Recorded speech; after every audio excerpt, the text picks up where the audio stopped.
Let's talk about nursing homes and long-term care. Now, because I'm the host, you have to humor me. Some of you know where I'm going with this. I want everybody in the room to look to your person to your left. Everybody, look to your person to the left. Humor me, come on. All right, now look to the person to your right. Okay, now I want to share something with you. AARP has shared a statistic that says 1 out of 2 people during their lifetime will end up spending 2 to 3 years in a nursing home. And since we all know that it isn't going to be you, it's those 2 people you just looked at, right? Okay. I don't mean to make fun of this topic, okay, but the truth is this is really, really serious. How many people in the room have a traditional long-term care policy?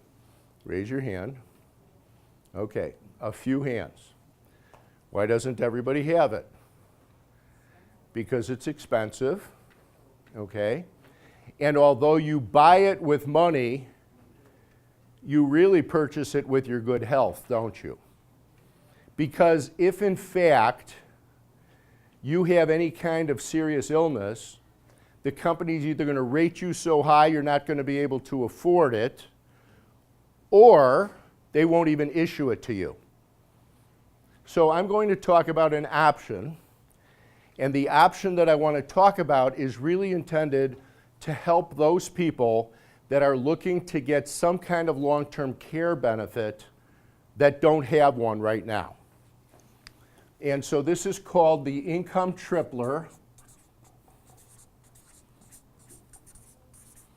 Okay, and this isn't for everybody. So I don't want you to think I'm standing up here and I think every person in the room should have this tripler.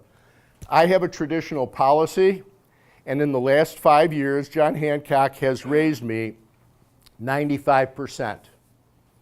And by the way, the traditional companies have the right to do that. They can't just raise my premium.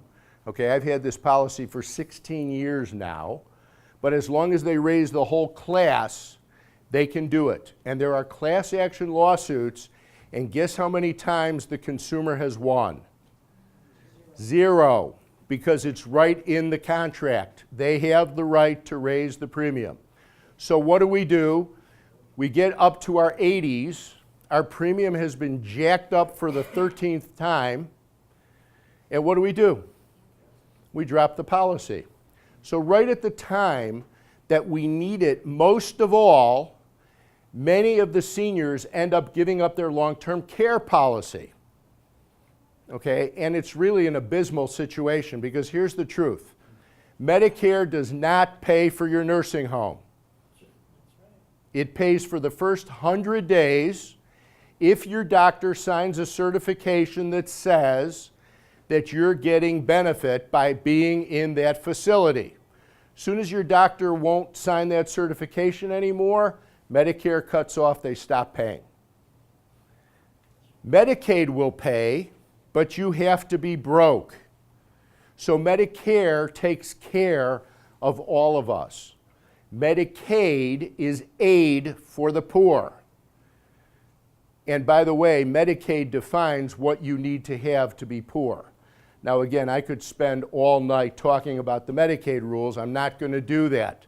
Just suffice it to say that most of the people that I talk to have way more assets than they're allowed to have in order to qualify for Medicaid. And there are some legal ways that we can help make you destitute and still keep your assets available for your family, but everybody doesn't want to do that. There's reasons, okay? So I'm going to talk about the income tripler, and here's how this works. You take some amount of money, and by the way, this isn't a monthly premium payment. You don't get a bill for $15.86 every month. Okay, you're going to take a flat amount of money, and you're going to put it into this plan. Let's just assume we're talking about $50,000. And you have to take this in a lump sum and turn it over to the company that issues this, okay? And if you're approved, your $50,000 becomes a $150,000 long-term care benefit. That's LTC. in case my horrible handwriting can't be read, okay? So 50 becomes 150 in a long-term care benefit. Now, this is actually on what's called a hybrid insurance policy. Remember we talked about those fixed annuities at the start of the program, okay? This is actually a fixed annuity. Right now it's paying 3.25% in interest.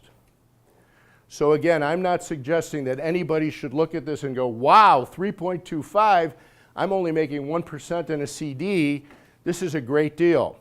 The interest is just a cherry on the cake, okay? What you're really doing here is you're leveraging whatever amount of money that you want to set aside in order to create triple that amount of money as a long-term care benefit. If I didn't have a traditional policy right now, I would go ahead and put money into this kind of a plan. Okay, now, there is underwriting. So, if you've had a heart attack, or if you've had cancer in the last 3 to 5 years, chances are they're not going to issue you this policy.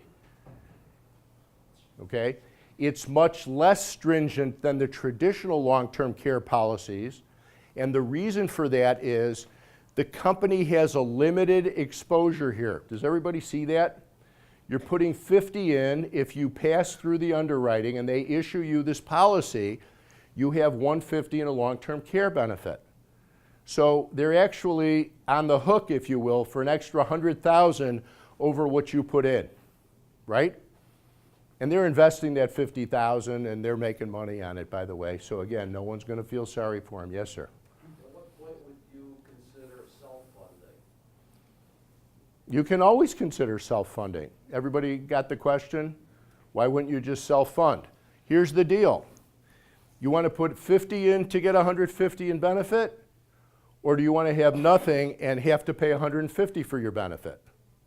That's really the question. So when you say at what point would you consider it, if you don't have anything right now, you're already considering it. You just don't realize that you're doing that. So what this is it gives you the opportunity to leverage some of your money and turn it into a long-term care benefit if you don't have anything. And by the way, remember that Medicaid thing we were talking about? So if you go to an attorney and you do Medicaid planning, you're going to have a 5-year look-back period. And if you have to go into the nursing home during that 5 years, and if Medicare isn't paying it, and if Medicaid isn't qualifying you yet, you're going to be self-paying that, okay? So if you have to self-pay something, would you rather do it by leveraging some money, or would you rather just pay it all out of pocket? That's your choice. Okay, now, questions. People will say, well, what happens if I never go into the nursing home? Great question. The money you put in, plus the 3.25% that they're paying you in interest, by the way, this rate can vary, okay, that goes to your beneficiaries. There is a cost for the long-term care rider. The older you are, the higher the cost. But in most cases, what I'm seeing is that the rider charge is less than the rate that they're paying right now. Which means every year you're getting in addition to your cash value, and by the way, if your cash value goes up $2,000, you get another $6,000 in long-term care benefit. Okay, the other question I get all the time, can I take money out of this? Yes, you can. All the annuities allow you to take a 10% free withdrawal. Most of them do, okay? My question is, why would you take it out of here? If you take, okay, let's look at this, 50,000, you take a $5,000 withdrawal, what happens to your long-term care coverage? Goes down 15,000. So you're not putting money in here. This is not a savings account. This is a plan for you to have a better result if you end up going in the nursing home. 1 out of 2 people is going in a nursing home. By the way, how do we get out after 2 or 3 years? We either get released or we die. Okay, those are the 2 ways typically we get out of a nursing home. So for some period of time, you're going to be self-paying that unless you have some kind of coverage in place. Okay, so yes, you can take 10% out. I would highly suggest, if you're planning on doing that, just don't put it in the first place. Put in what you think you need to create a benefit that's going to get you to the goal line. Okay? So, I'm sorry. This is called a tripler plan. It's a hybrid insurance policy. And it's just one approach. By the way, there's lots of other approaches. There's lots of companies that do this. Okay? We look at your situation and make a recommendation based on what you're trying to accomplish. Okay, so here's what I have found. If you have diabetes but it's controlled, if you have high blood pressure or cholesterol issues but it's controlled on medication, the companies will issue you this coverage. But as I said, if you've had cancer or a heart attack recently, forget it, it's not going to be available. So it's not available for everyone, but it is a possibility if you don't have anything. And